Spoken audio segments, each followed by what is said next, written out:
Have you ever wondered why some women choose to live alone? No boyfriend, no partner, and not even appearing to be searching for one? The answer doesn't lie in loneliness, lack of opportunities, or heartbreak. The answer is far more uncomfortable, far more unexpected, and it unravels everything we've been taught about a woman's role. Because when a woman chooses to be alone, she is not losing her way, she's finding herself. And this kind of self-discovery doesn't come with likes, definitions, or company. It comes with silence, with strength, and with a kind of freedom that most people still struggle to understand. No, she is not lonely. She is selective. She's not cold, she's just tired of burning herself for people who never cared to feel her warmth. A woman who feels complete without a relationship becomes a dangerous idea. Because it breaks the logic of control, shatters the myth of emotional dependency, and reveals an uncomfortable truth. Most men don't know what to do with a woman who doesn't need saving. And most women are still learning how to recognize themselves in the mirror of this quiet but resonant power. Carl Jung once said that whatever we reject within ourselves becomes part of our shadow. And these women who live alone are, in fact, reflections of the collective shadow. They are what many dream of becoming, but only a few have the courage to embrace. They don't shout for love, they whisper their choices. They don't parade themselves to get attention, they quietly step back to protect their peace. They are less interested in charming princes and more devoted to their inner sanctuary. And that makes the world uncomfortable. Because while the world demands the rush of relationships, these women have discovered the power of being with themselves. A woman who lives alone is not lost, she is operating on a different frequency. A frequency where nothing is begged for, it's chosen. Where approval is not required, presence is enough. And maybe that's why she becomes the target of criticism, judgments, and countless attempts to fit her into a box. But what people fail to understand is that behind her seeming absence lies a presence so full, so boundless, that it crosses borders and challenges emotional systems. She doesn't want just any love. She wants a love that doesn't make her shrink. And until that love arrives, she stands firm, whole, and unwavering. You may not understand it now. You may mistake it for arrogance, pride, or hidden emotional wounds. But deep down, somewhere inside, there's a question pulsing, a silent question that exists even when you try to ignore it. What if this quiet path is, in fact, the only path that leads to the most important love of all? The love that begins with yourself. The silence around a woman is not emptiness, it's a sanctuary. And those who don't understand the value of that place often label her as cold, distant, or arrogant. But what few can see is that she didn't build that fortress to shut the world out. She built it to not lose herself. Carl Jung also said that what we don't face within ourselves, we project onto others. And perhaps that's why many women still perceive solitude as absence, when in reality, it can be the most fertile ground for self-awareness. Where most people try to fill themselves through external relationships, this woman has turned her gaze inward. And there, in the vastness of her own subconscious, she has faced the ghosts she had been running from for years. Childhood wounds, unspoken deprivations, emotional entanglements disguised as love. Her decision to live alone did not come from an open wound but from a scar that had finally healed. She hasn't stopped believing in love. She has simply stopped accepting things labeled as love when they only made her feel smaller. This woman knows chaos. She has loved so deeply that she lost herself. She has given too much. She has begged for fragments that should never have been offered in the first place. But at some point, she woke up.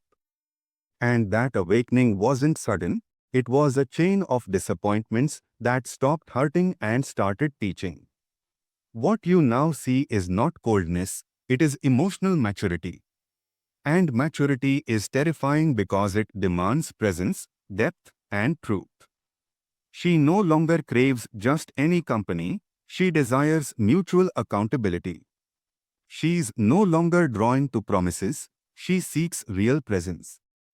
Perhaps that's why she seems unreachable to many. Because she doesn't want to be saved, she wants to be seen. And that requires more than charm or sweet words. It requires courage to dive into depths where very few dare to go. And that's where most people give up. Not because she's difficult, but because she's complete. And when a woman becomes complete, she awakens to extremes in the world: admiration and fear. Admiration from those who are searching for that completeness within themselves. And fear from those who still live among their ruins, waiting for someone else to come and complete them. She doesn't want someone to complete her. She wants to flow with someone who has already found themselves. Until then, she will stay alone. Not because of some twist of fate, but out of loyalty to her soul. This woman is not hiding. She is preserving herself. There's a vast difference between isolating oneself and protecting oneself. But the world doesn't easily accept a woman like this. A world that still tells stories of happily ever after. A world that only sees wholeness in pairs. A world that distrusts those who are without a partner, as if it's a sign of failure. Carl Jung once said that where convention rules, there is little room for individuality. And this woman doesn't live by convention. She lives by her essence. She hears phrases like, "You are too picky, you should open up more, no one is perfect." And she smiles. A calm, resolute, almost ironic smile. Because she knows that what people call being picky is actually a basic standard. A basic standard that took her decades to realize she deserves. She is not searching for perfection. She is searching for someone so grounded that loving them doesn't lead to destruction. Someone who has completed the inner journey she herself has already taken. And to tell you the truth, you won't find such a person on every street corner. The discomfort she creates isn't in what she says. It's in what she represents. She is living proof that one can be happy without depending on anyone. And that truth strips away the masks. The men who thrive on women's insecurities feel threatened. The women still trapped in seeking validation feel judged. But she's not here to challenge anyone. She simply exists. And the essence of a woman who has freed herself becomes a brutal mirror for those still living in chains. This woman is in no rush. She's not desperate to fast-track things just to please someone. She honors her own pace.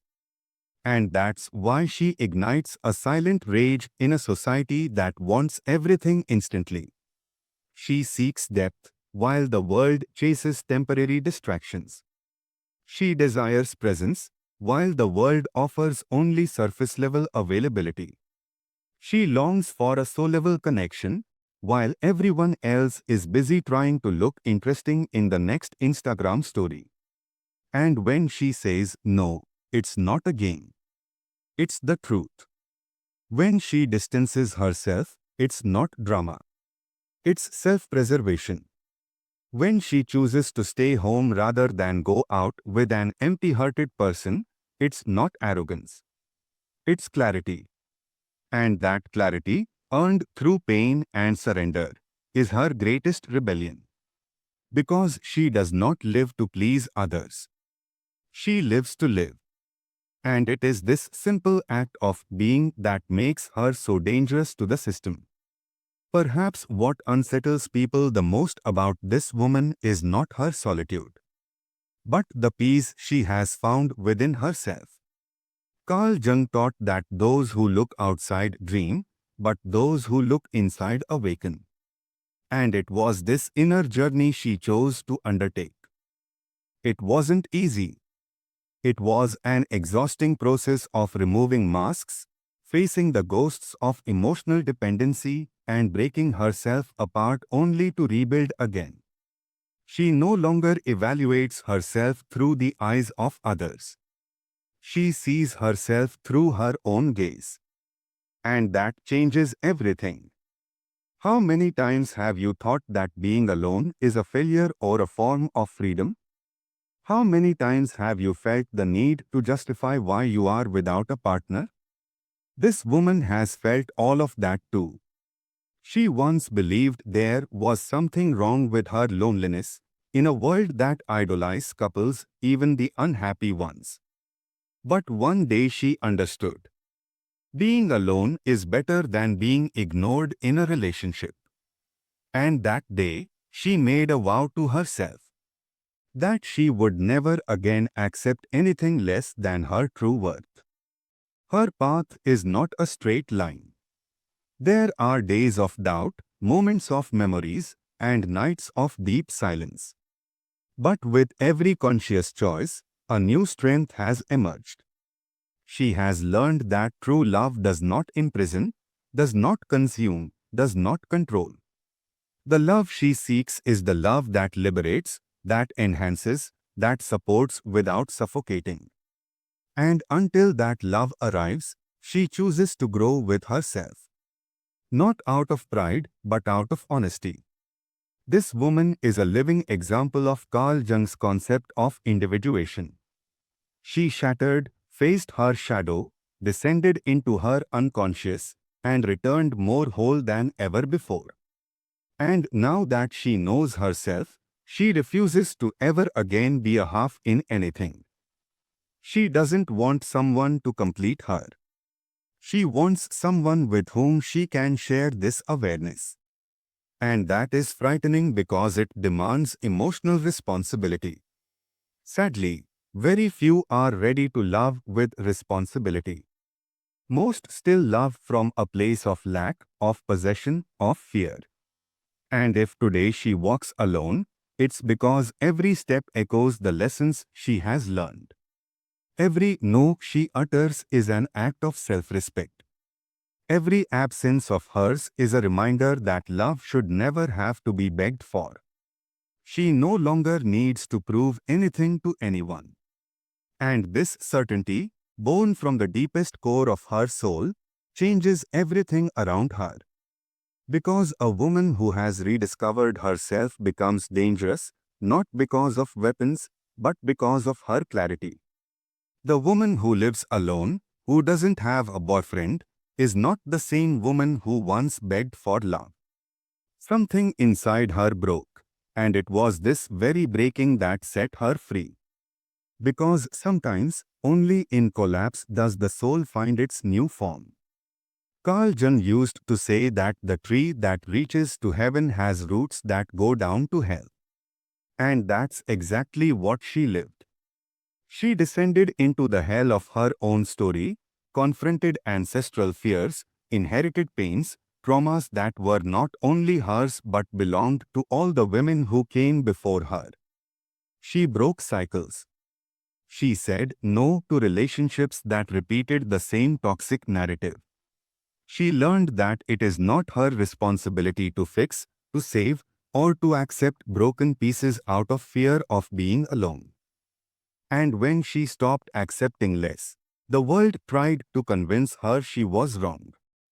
But she learned to stand her ground first with uncertainty, then with awareness, and finally with unshakable resolve. Because one who has lived in the abyss of self no longer fears absence. She learns to nourish herself in silence, to warm herself with her own presence. She is not unreachable. She simply no longer allows herself to be trampled. There's a vast difference between opening your heart and allowing yourself to be torn apart. She opens, yes, but only to those who come with truth, not with rehearsed speeches or hollow promises. She has seen enough to discern the difference between presence and performance. Her intuition has sharpened. Her energy has become a filter. She can sense from a distance where depth is lacking, and she doesn't hesitate to walk away. Her transformation is not superficial. It is ancient, archetypal, as if she has tapped into an old wisdom, an ancient memory that women were not born to serve, but to express. Not to be molded, but to flow. And when she accessed that memory, something within her awakened. A wild woman, intuitive, emotionally sovereign. A woman who, though alone, is not lost. She is in harmony with something greater, with her destiny.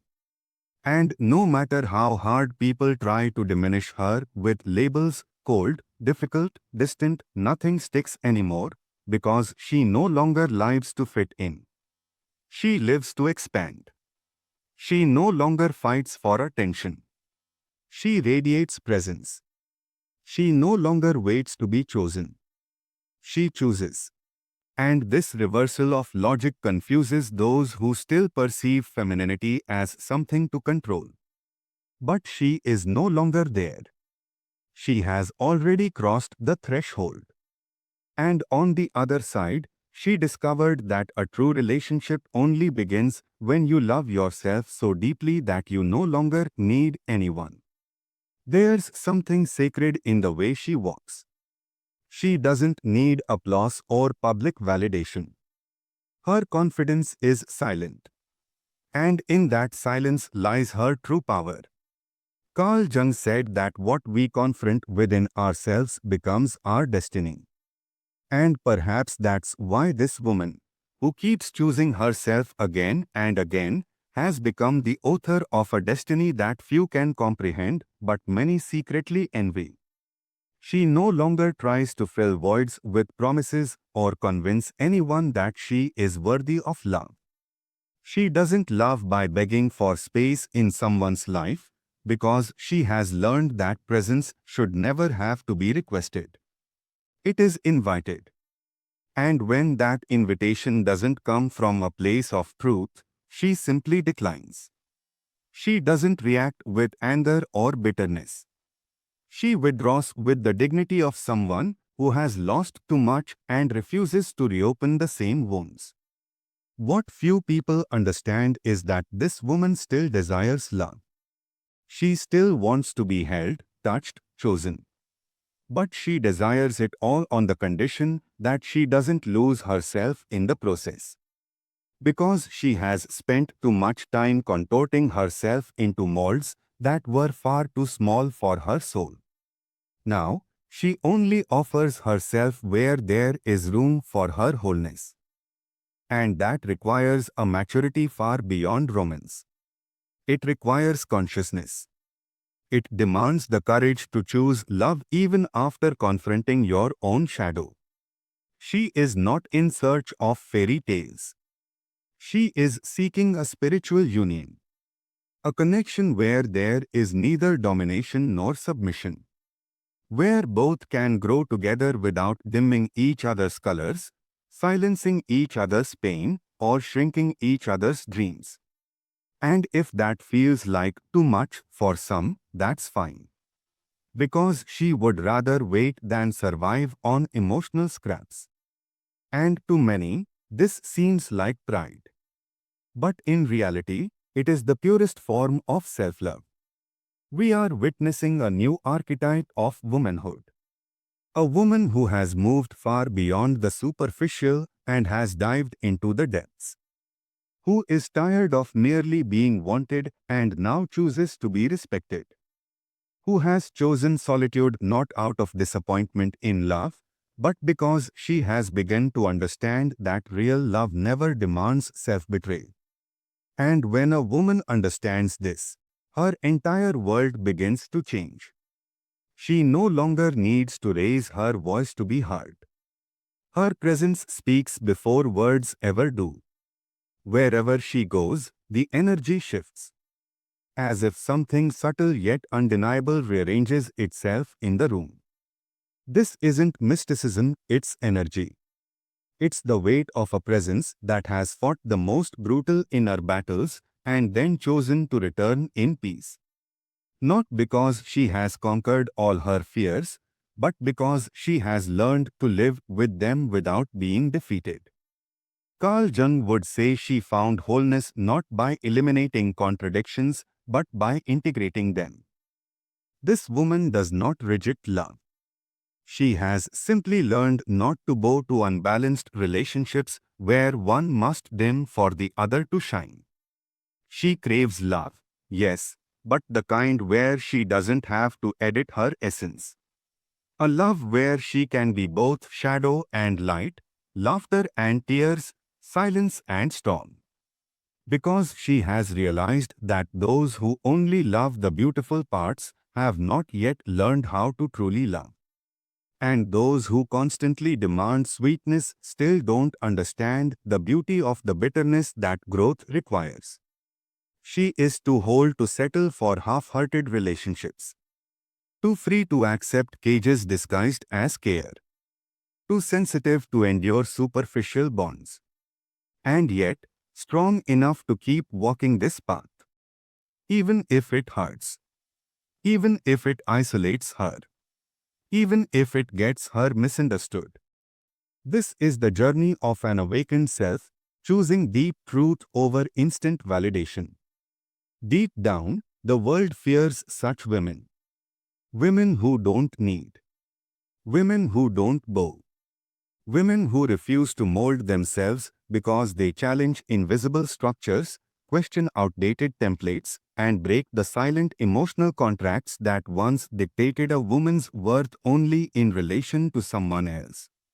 And when she breaks those contracts, when she writes her own story, she becomes an inspiration for others. And that, right there, is dangerously revolutionary to the system. So, she keeps walking, sometimes with tears in her eyes, sometimes with her chest out proud, but always with her feet firmly planted on the ground. Because now she knows she is not alone. She has herself. And after everything she has endured, that is enough. The love that comes after will not be salvation. It will be a celebration. It will not come to fill her. It will come to flow with her. When a woman chooses to walk alone, the world quickly tries to convince her that she's making a mistake. But deep within, she feels something aligning. It's not pride or rebellion. It's a rare kind of wisdom that is born only in silence.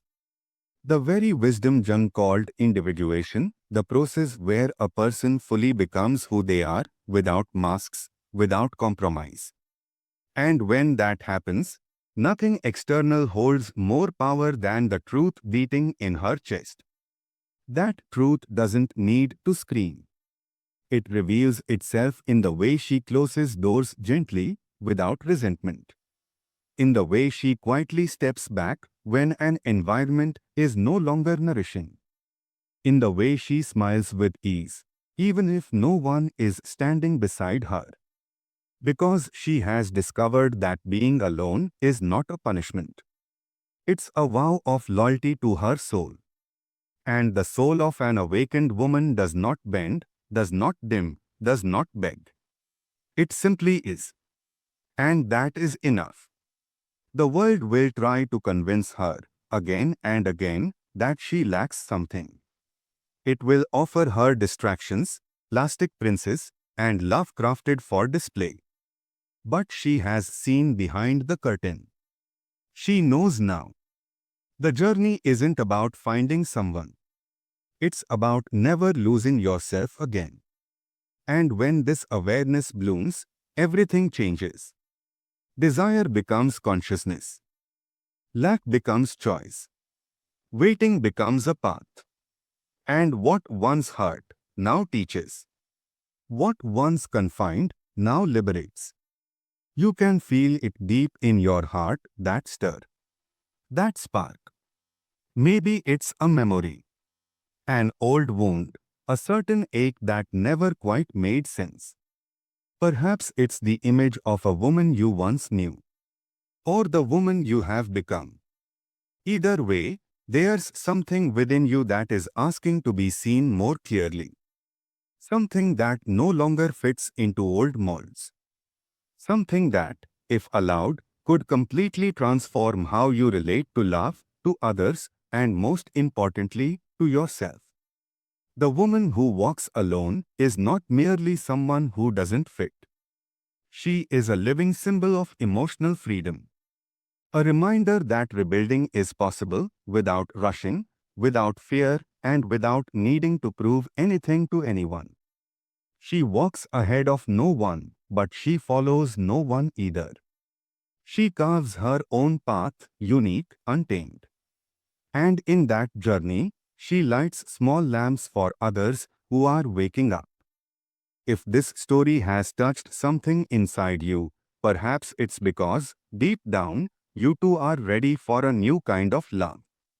A love that begins with reconciliation with oneself. A love that is nourished by silence, presence, and truth.